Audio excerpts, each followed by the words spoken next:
Jueves 2 de julio. Lectura del Santo Evangelio según San Mateo. En aquel tiempo subió Jesús a una barca, cruzó a la otra orilla y fue a su ciudad. Le presentaron un paralítico, acostado en una camilla. Viendo la fe que tenían, dijo el paralítico: «Ánimo, hijo, tus pecados están perdonados». Algunos de los escribas se dijeron: «Este blasfema». Jesús, sabiendo lo que pensaban, les dijo: «¿Por qué pensáis mal? ¿Qué es más fácil decir? Tus pecados están perdonados, o decir: levántate y anda. Pues, para que veáis que el Hijo del Hombre tiene potestad en la tierra para perdonar pecados, dijo dirigiéndose al paralítico: ponte en pie, coge tu camilla y vete a tu casa. Se puso en pie y se fue a su casa. Al ver esto, la gente quedó sobrecogida y alababa a Dios, que da a los hombres tal potestad. Palabra del Señor. Bueno, este relato de los tres sinópticos, este es el de San Mateo, es el más breve. Más colorido es Marcos y menos, pero también da más detalles, Lucas. En San Marcos se nos dice, que la ciudad era Cafarnaúm. Así acá dice su ciudad. Su ciudad no se refería a Nazaret, sino que ya él había salido de Nazaret y estaba viviendo probablemente en la casa de Pedro, en Cafarnaúm. Quizás por eso también Marcos lo relata mejor, porque la fuente de Marcos es el mismo San Pedro. Entonces, acá dice le presentaron un paralítico, pero lo que parece que ocurrió, tanto lo dice uno como otro, Marcos como Lucas, es que abrieron el techo, es decir, estaba tan agolpada, había tanta gente que no podían llegar. Les impedían el paso, entonces no se dieron por vencidos estos amigos, porque además eran 4 amigos, aquí se le presentaron, no dice quién. Eran 4 amigos que abren el techo y lo descuelgan, lo bajan y lo ponen enfrente de Jesús. Por eso es que se explica, cuando dice el Señor, viendo la fe que tenían, le dijo al paralítico: ánimo, hijo, tus pecados están perdonados.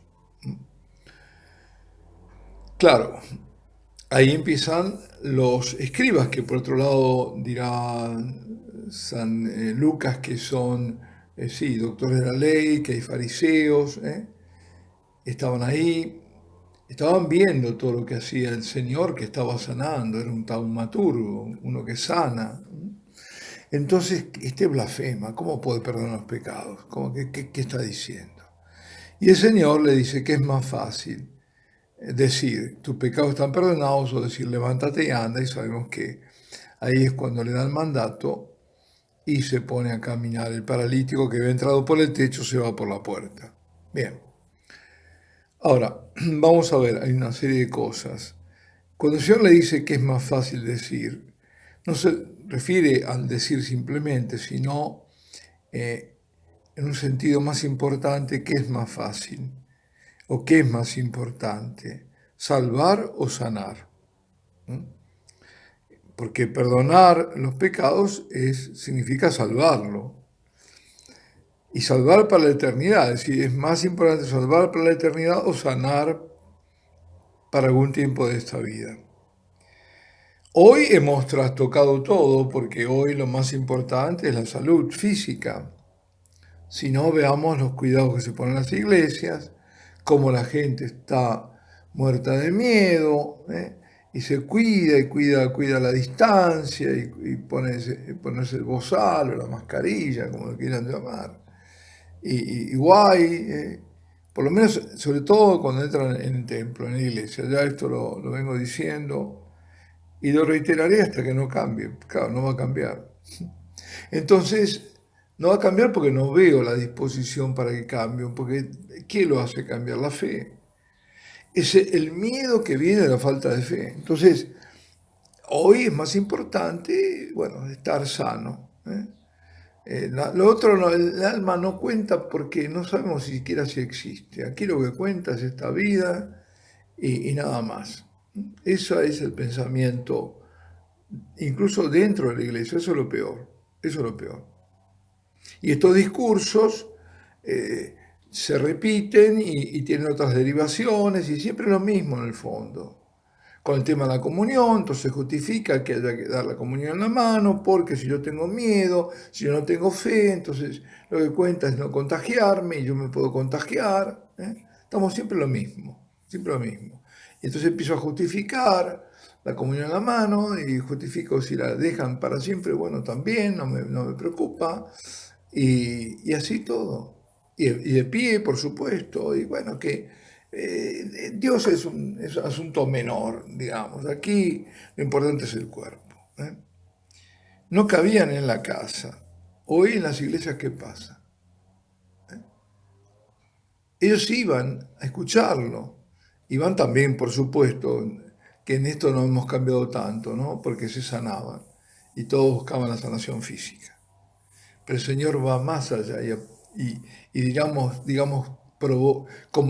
en una forma provocatoria, dice eso, le perdonan los pecados. Todos necesitamos ser perdonados los pecados, pero perdonan los pecados de este paralítico, que uno puede decir, bueno, quizás la causa de la parálisis fue sus pecados, no lo sabemos.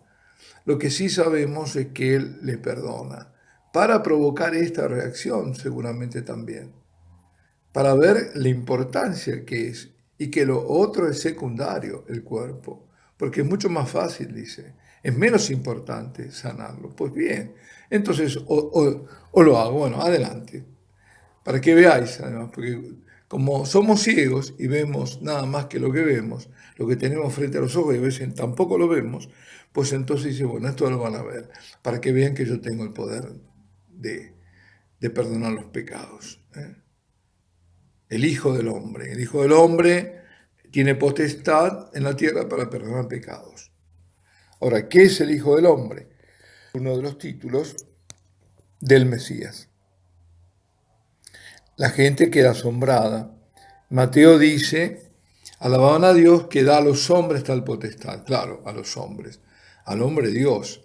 Y si los hombres hoy tienen tal potestad, que la pueden tener, por ejemplo, sacerdotes, que pueden tener incluso el carisma de sanación, si lo tienen es por Jesucristo, por este hombre Dios. Pero también hay más, porque claro, la parálisis así corporal nos puede llevar a la otra parálisis, o a pensar en la parálisis espiritual, la necesidad que tiene el que está espiritualmente paralítico, el que está en la gran oscuridad, en la angustia, en el abandono, en que se siente abandonado, que se siente desesperado, que se siente al borde del abismo, que se siente al borde del suicidio, porque no tiene a Dios. Ese es un paralítico total, ¿no? Es aquel que en miedo se vuelve pánico, ese pánico que paraliza totalmente, porque el pánico justamente paraliza. Y de nuevo viene de esa falta de fe, de esa ausencia de Dios en esas vidas. Pues a esos parálisis, ¿cómo hacemos? ¿Cómo los rescatamos? Los rescatamos como los amigos del paralítico. Porque no sabemos si el paralítico tenía fe. Lo que sí sabemos es que el Señor, si da esa respuesta, es porque se admira de esa fe, pero de la fe de los amigos. Viendo la fe que tenían, ¿quiénes? Los amigos, insisto, probablemente el paralítico no tuviera fe, pero los amigos sí, hicieron de todo. Pues nos hicieron la puerta pues a trepar al techo y después abrir el techo para bajarlo. Es tremendo todo lo que están haciendo. No se detienen ante impedimentos, ante obstáculos. Esa es la fe que el Señor nos pide. Y entonces, ¿qué nos quiere decir esto también?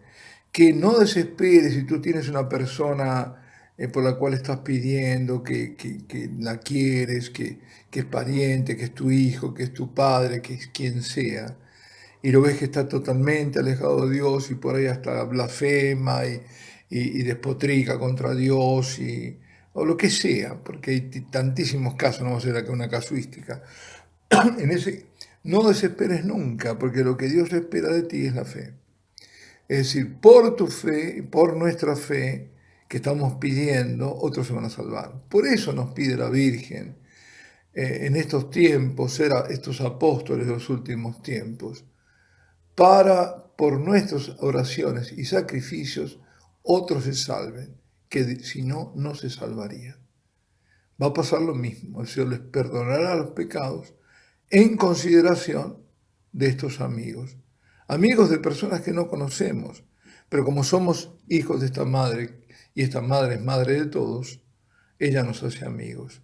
Ella nos hace que estos sean nuestros amigos, nuestras preocupaciones. Uno de los amigos se preocupa y nosotros tenemos que preocuparnos de la salvación de todos. Por eso también, dicho sea de paso, una de las claves de las tantas, de las falsas apariciones, es cuando aparece para unos pocos la Virgen. Esa no es la Madre de Dios. Esa no es. Y bueno, la última cosa, que se puede decir mucho más, que diría, es no seamos impedimentos para que pueda otro llegar a Jesús. Todo lo contrario. Si nosotros tenemos que pedir siempre y estar muy atentos a no ser un obstáculo al encuentro de Jesús con la otra persona. Que puede haber muchas maneras, incluso de las mejores, con la mejor voluntad. Una persona se está aproximando y no lo quiere empujar demasiado. No está respetando. Si esa persona se está aproximando al Señor, déjalo. Pide por él, pero no lo presiones, no insistas. Si te pregunta, sí, condúcelo, guíalo. Pero eso a uno puede ser impedimento de muchas maneras, incluso creyendo que está trabajando para Dios y ser un obstáculo. Y ni que hablar de aquellos que están en la iglesia y no dejan que otros entren, ¿no? Que se ponen las puertas y obstaculizan el encuentro personal con Dios. Cuando eso pasa, el techo se abre. A veces el techo se abre, el techo como símbolo del cielo, el cielo que se abre. Se abre para que se abra la gracia y para que esa persona se salve. Bueno, aquí nos detenemos. Alabado sea Jesucristo, sea por siempre bendito y alabado.